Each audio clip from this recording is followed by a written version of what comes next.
Bonjour les amis, content de vous retrouver pour une nouvelle vidéo sur cette chaîne YouTube. Je m'appelle Benjamin Egan, je suis pasteur et blogueur sur toutpoursagloire.com. Sur cette chaîne, on fait différentes vidéos en lien avec la foi chrétienne et à certains moments, j'essaie d'avoir des invités qui peuvent parler un peu de leur expérience et en particulier de comment ils en sont arrivés à comprendre, à croire l'évangile, à devenir chrétien. Aujourd'hui, j'ai la joie de recevoir Florent Varac. Bonjour Florent. Bonjour Benjamin, heureux d'être avec toi. Merci. Et alors, Florent Varac est pasteur, il est chrétien, bien sûr, et c'est aussi un ami, et donc je me réjouis de l'avoir. Et ce que j'ai voulu, c'est que Florent nous partage un peu son parcours qui l'a amené à devenir chrétien. Il n'était pas toujours chrétien, on dit souvent qu'on ne naît pas chrétien, on le devient. Et donc, je connais Florent en tant que pasteur, en tant que blogueur, en tant qu'écrivain, conférencier, etc. Mais on n'entend peut-être pas tout le temps son parcours, son témoignage de conversion et ce qui l'a amené à l'évangile.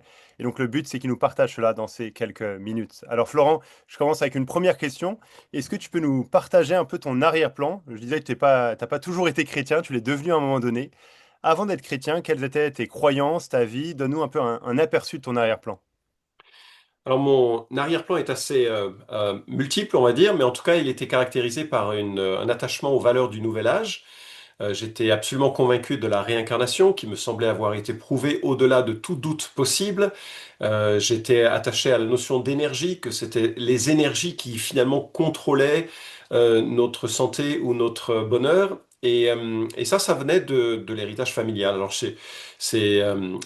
mon père est juif, donc je suis juif de par mon père, mais il venait pas d'une famille très attachée au judaïsme, et puis des situations de vie un peu compliquées l'ont conduit à chercher des spiritualités alternatives, et il s'est tourné lui-même vers le New Age. Il est devenu maître de loge chez les Rosicruciens, mouvement dont il s'est séparé après, même s'il a gardé quelques-unes des croyances. Et moi, mon premier souvenir d'enfant, je sais pas, je devais avoir 3 ans, 4 ans.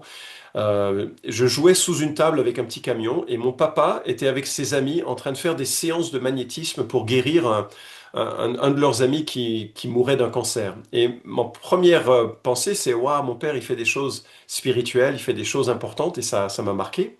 Ma mère était aussi totalement alignée avec ça.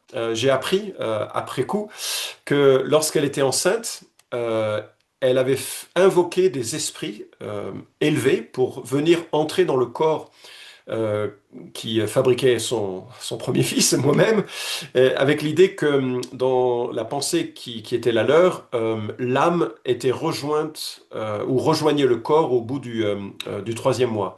Donc elle faisait des invocations pour que des êtres, des maîtres spirituels viennent en elle et prennent possession de ce corps qu'elle fabriquait. Quand je rentrais chez moi en tant qu'enfant, il y avait à l'entrée de l'appartement un immense Bouddha en ivoire et en or. Et puis il y avait de l'encens qui souvent flottait devant. Ma mère avait fait des caches aux fenêtres pour que ça ressemble un peu plus à un ashram. Donc tu vois, j'étais vraiment patchouli et les années 60 à fond. Et quand j'étais adolescent, au tout début de l'adolescence, j'ai un peu rejeté tout ça, ça m'intéressait moins. Et puis, j'étais un peu geek dans mes orientations, et j'ai fait un stage d'astronomie. Je sais pas quel âge j'avais, 14, 15 ans. Peut-être un peu moins, je sais plus. Un stage d'astronomie où on faisait des observations la nuit avec des observateurs, enfin des astronomes amateurs. Et puis l'après-midi, on avait des professionnels qui nous donnaient des cours. Et ce qui m'a marqué, alors c'était pas aussi clair, tu vois, que je peux te le dire maintenant, mais ce qui m'a marqué, c'est que l'univers était beau et structuré. Et intuitivement, ça m'a fait prendre conscience que je pouvais pas simplement réduire l'univers à simplement de la matière. Il y avait quelque chose de l'ordre d'une force vive et d'une intelligence. Et donc, je suis rentré chez moi et je me suis plongé dans les livres qu'il y avait à la maison. Et c'était des livres qui parlaient de réincarnation, avec, sur L'Obs en grand pas, sur la vie après la vie. C'était le grand moment où Moody sortait ses premiers livres. Et je me suis passionné par ce monde, et j'ai commencé aussi à faire des stages d'hypnose, d'auto-hypnose, à faire des stages aussi euh, dans différentes configurations. J'ai rencontré des gourous qui étaient certains étaient très papa gâteau gentil, d'autres étaient des ascètes assez durs et assez distants. Voilà, c'est un peu un mélange typique un peu de ceux qui sont des années 60. Enfin, bon, je suis né en 66, pas tout à fait j'avais pas l'âge des années 60, mais mes parents étaient de cet âge-là, un peu progressistes. Et c'est un peu dans cette mouvance-là que j'ai grandi, que j'ai cheminé et que j'ai absorbé. Et moi, ce dont je me souviens, c'est que vraiment la mort pour moi était juste un passage. Et j'avais des amis dont le père mourait ou l'oncle mourait. J'étais pas très affecté, enfin j'étais affecté pour eux, mais en disant bah c'est la roue de la vie, ça continue, faut se préparer à ça et ça va. Hmm. Merci de partager, c'est utile. Alors, tu as grandi dans ce milieu-là, New Age, de la manière dont tu le décris, c'est que tu avais l'air d'être assez satisfait, assez content avec toutes ces choses-là, et c'est dans ça que tu baignais.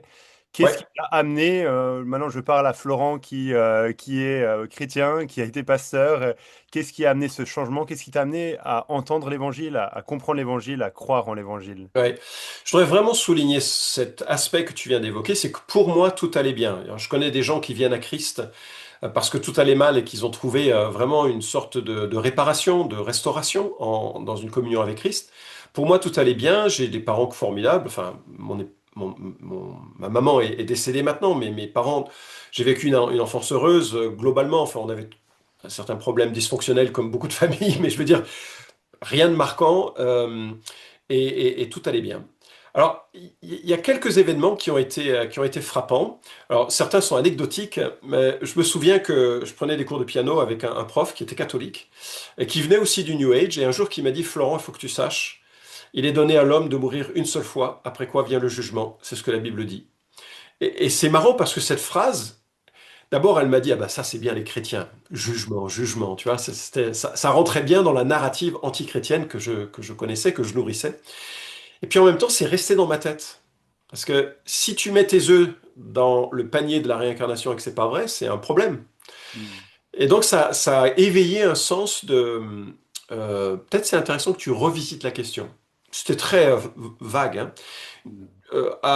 Comme j'habitais dans un petit village et qu'il fallait que je prenne le bus tous les matins pour rejoindre le bahut, euh, bah là dans le bus, j'ai rencontré une jeune fille qui était chrétienne, qui me partage sa foi, et là je me suis moqué d'elle, mais tellement durement qu'elle m'a plus jamais adressé la parole. Enfin, je lui ai rentré dedans littéralement, puis j'étais très fier de mes arguments. Mais je me suis dit, bon, t'es un peu dur quand même. Le miroir de cette conversation n'était pas très agréable en fait. Et puis, un autre événement anecdotique, c'est que je suis parti avec des potes à Londres. Et là, à Londres, il y a une vieille dame qui distribuait des tracts. Alors, aujourd'hui, je sais que c'était des tracts, mais à l'époque, je pensais que c'était des pubs. Et je regarde son tract, je lui dis, c'est quoi ce truc? Et cette femme, tout plein d'amour, me prend le bras, met sa main sur mon bras et me dit, est-ce que vous croyez en Dieu? Et je dis, mais oui, bien sûr. Et elle me dit, je vous retrouverai au ciel. Avec toute la tendresse d'une grand-mère qui est plein d'amour. Puis moi, typique de l'attitude qui était la mienne, je dis, ouais, ouais, troisième étage, deuxième porte à gauche, on se retrouvera. Et j'avais tellement dans cette arrogance, et j'ai gardé ce petit tract dans mon portefeuille, et lorsque j'ai découvert la foi chrétienne, je l'ai ressorti, et j'ai réalisé, en fait, c'était vraiment une femme évangélique qui avait une marche, enfin, qui distribuait des choses qui étaient vraiment centrées sur l'évangile. Hmm. Et donc je me suis dit, cette femme, elle a dû prier. Voilà, j'ai 17 ans, je suis en terminale. Je suis pas un élève très bon. Je suis en terminale C. À l'époque, c'était très dur, maths, physique. Finalement, en réalité, j'étais un peu artiste, mais j'essayais de m'accrocher. Et puis, il y a dans ma classe de terminale un copain qui, lui, fait partie d'une église évangélique. Je ne le savais pas. Et dans son église, il y a une vieille dame qui vient le voir et qui lui dit, Philippe, est-ce qu'il y a des gens avec qui tu parles de Jésus dans ta classe? Et lui, il répond non, ils sont tous indifférents, que c'est très difficile de parler. Il y en a même un, il est tellement opposé à l'évangile qu'il se convertira jamais. Et cette femme lui demande, mais c'est quoi son nom? Et lui, il me trahit. Et il dit Varac, Florent Varac. Et cette femme s'est mise à prier pour moi. Et quelques jours plus tard, le prof de maths nous a mis ensemble sur un devoir que nous devions réaliser à deux. Ce qui n'était pas une bonne nouvelle pour lui, parce que lui, il était brillant et moi, j'étais très moyen, on va dire. Mais bon prince, il me propose de venir passer la nuit chez lui, parce que comme j'habitais loin, c'était plus facile. Et donc après le bahut, on est allé chez lui, on a fait des maths, enfin je devrais dire, il a fait des maths. Et puis c'était le moment du repas. Et au moment du repas, moi, j'ai pris ma fourchette et j'ai commencé à lever la fourchette pour manger ce qui m'avait été servi. Et là, j'entends le père qui dit on va prier. Et je regarde et tout le monde ferme les yeux ou regarde l'assiette, je sais pas trop ce qui se passe. Et le père marmonne des mots du style on te remercie pour. Et j'ai réalisé, mais qu'est-ce qui se passe? J'étais dans un autre monde, je suis devenu rouge comme une tomate, je savais pas quoi faire. Est-ce qu'il fallait faire ça avant chaque bouchée, avant chaque plat? Je veux dire, c'est sans aucune explication, je suis tombé dans dans un, ouais, dans un autre monde. Alors après, j'étais très observateur de ce qui se passait pour ne pas, pour pas gêner, pas. Et puis tout de suite après le repas, on continue les maths. Et puis je lui dis, mais oh, tu subis ça tous les jours? Et il me regarde, il dit, comment ça, je subis? Bah, je dis oui, cette prière. Il dit ah non, non, mais je ne le subis pas, je crois, personnellement, c'est important pour moi, je crois en Jésus. Et là, je dis attends, attends, attends, attends. Le christianisme, c'est pour les vieilles dames qui cherchent des béquilles. C'est pour les gens qui ont des vies brisées, qui ont besoin. Comment toi, le gars, il était sportif, il faisait de la musique, il était brillant. euh, il était un peu bizarre, il était gentil, il n'était pas comme les autres, tu vois.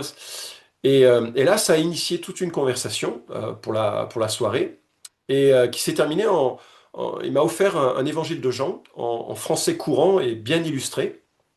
Je n'étais pas très intéressé, mais je l'ai mis dans les toilettes parce que je savais que là, je passerais quelque temps de temps et j'ai lu l'évangile de Jean. J'ai rien compris. J'ai rien compris si ce n'est que Jésus était différent de ce que je me représentais. Il y avait un mélange d'amour et de dureté ou de douceur et de dureté. Je sais pas j'avais pas le vocabulaire de sainteté, etc. Mais qui était très différent des gourous que j'avais rencontrés. Il y avait un personnage intégré, complet en la personne de Christ, impressionnant. Et bon, voilà, c'était la seule observation que j'ai pu faire à ce moment-là. J'ai eu le bac à passer, donc je me suis occupé de ce bac en priorité.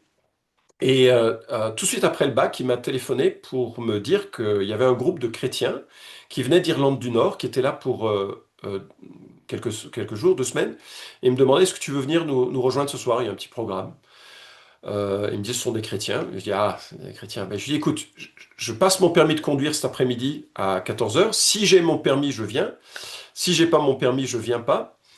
Parce que je n'allais pas demander à mon père juif et maître spirituel de m'emmener dans une réunion chrétienne. Ça serait pas bien passé à la maison.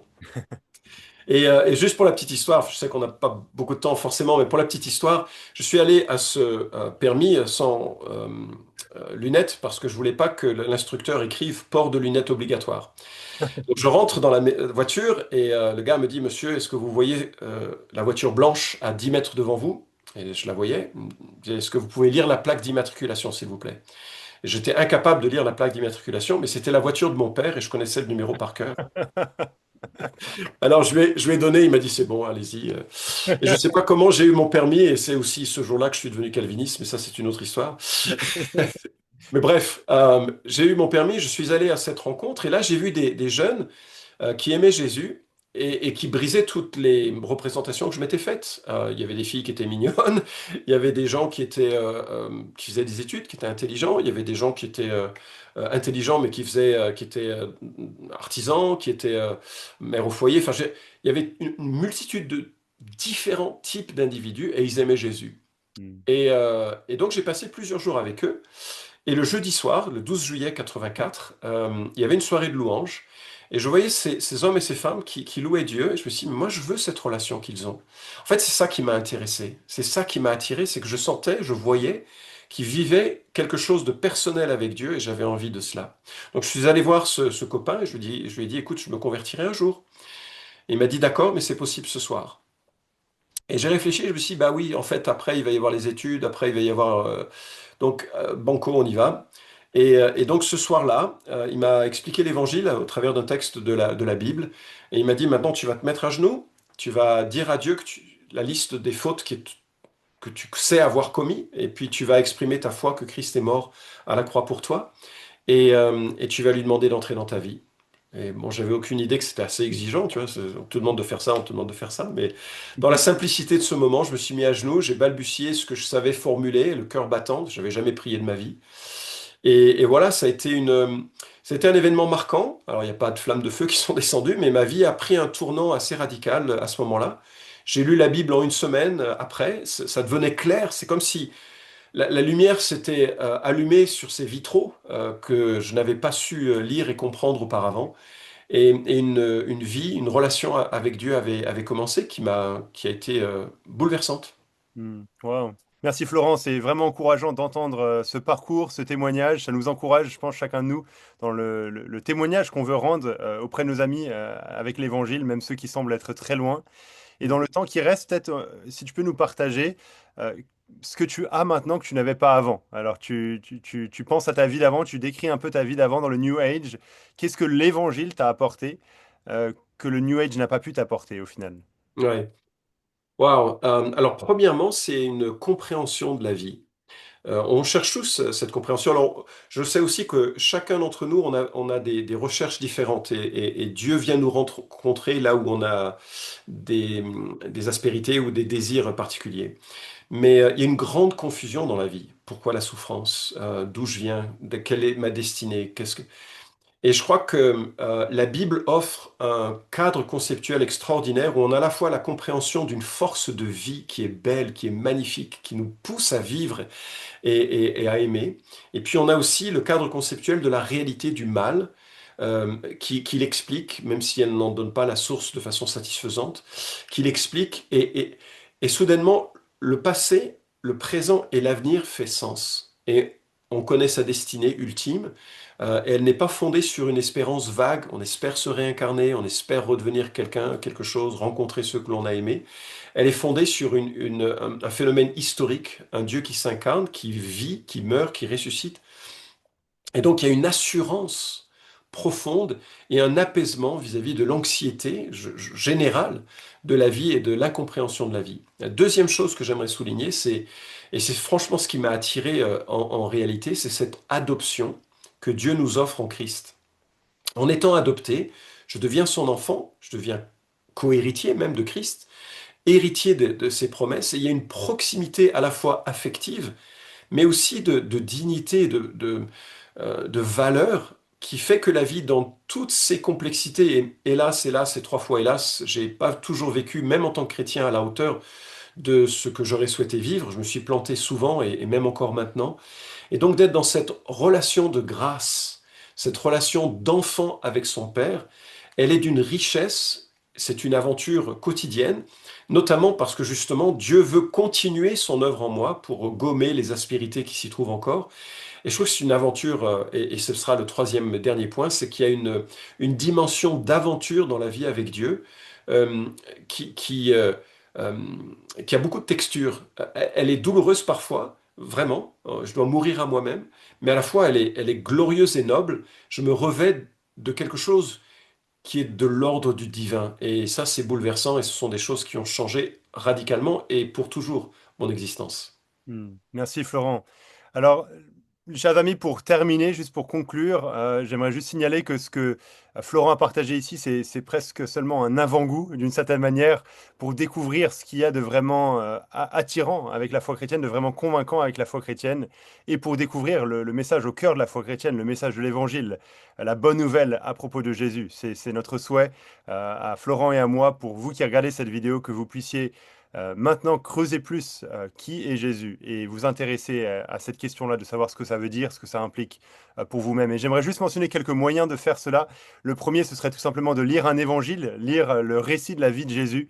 Je vais mettre en lien la description de la vidéo. Vous pouvez recevoir un évangile gratuitement, on serait heureux de vous l'offrir, mais vous pouvez aussi le trouver très facilement en ligne. Donc voilà, c'est pas l'évangile, la Bible, c'est pas un livre inaccessible, hein. Vous pouvez le trouver partout sur votre téléphone, en audio, en texte, etc. Donc lisez peut-être le récit de la vie de Jésus pour voir qui est Jésus. Qu'est-ce que la Bible elle-même dit par rapport à Jésus.